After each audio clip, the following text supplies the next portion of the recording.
Healthy and delicious Sri Lankan devil chickpeas. Let's have a look at the ingredients we need.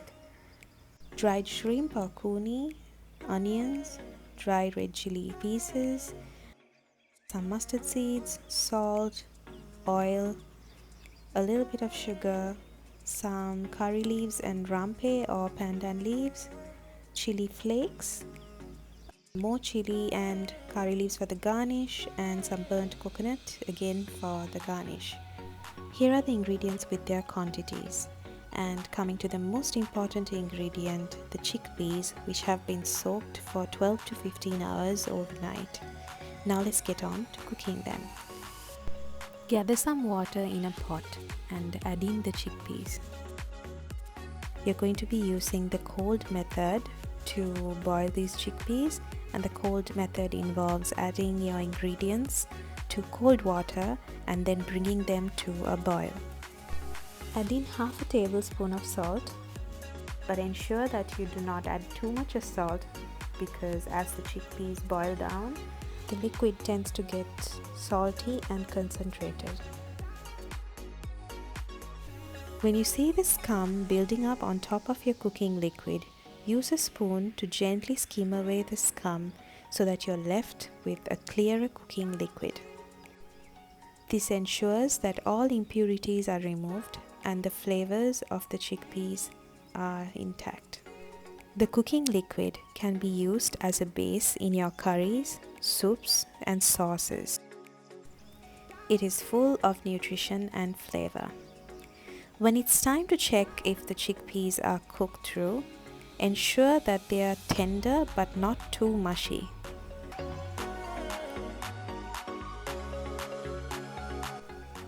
It's now time to strain out the chickpeas. Use a strainer or a colander to separate the liquid from the chickpeas. This nutritious broth can now be used in the same way that you would use a stock. It's now time for the tempering process. Add in about 2 tablespoons of oil. I'm using sunflower oil, but you could use coconut oil or any kind of neutral tasting oil. We are first going to fry off the dry red chilies and some curry leaves.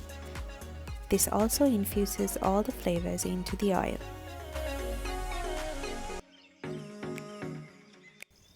Once the chilies and the curry leaves have crisped off, it is now time to remove them and strain them on a kitchen towel. Add in a little more oil and fry off the mustard seeds, pandan leaves, and curry leaves until they are crisp.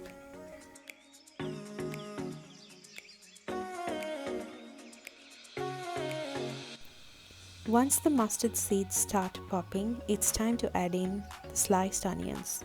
Scrunch up the onions and add them to the oil. Fry them until they are lightly golden brown.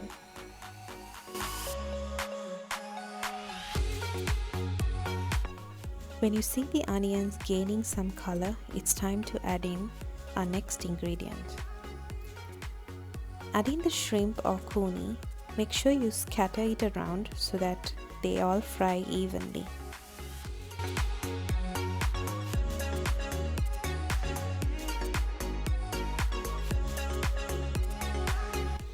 Once the shrimp is fried through, add in the dried red chili pieces.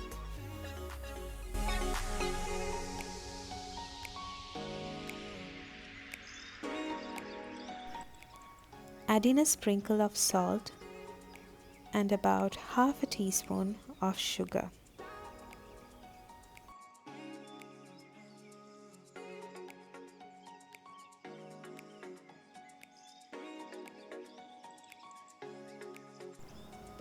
Next, add in 2 tablespoons of red chili flakes. You may increase or reduce the amount of chili flakes used in this recipe as per your taste and spice tolerance. You may add in a little more oil if you feel the mixture is dry at this point. It's always better to add oil little by little gradually rather than adding it all at the beginning, as the onions have a tendency to just absorb all that oil up and you'd end up with an oily mixture. Once the onion mixture is done, it's time to add in the chickpeas and give it a good toss. Vigorously mixing the chickpeas with a spoon may cause them to break down and become mushy, especially if the chickpeas have been boiled a little too much. Use a spoon to only gently combine the mixture with the chickpeas.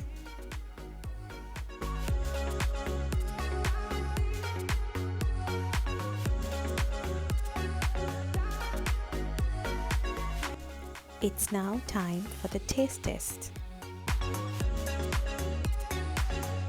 Spicy and delicious, a healthy, nutritious snack that is so easy to make.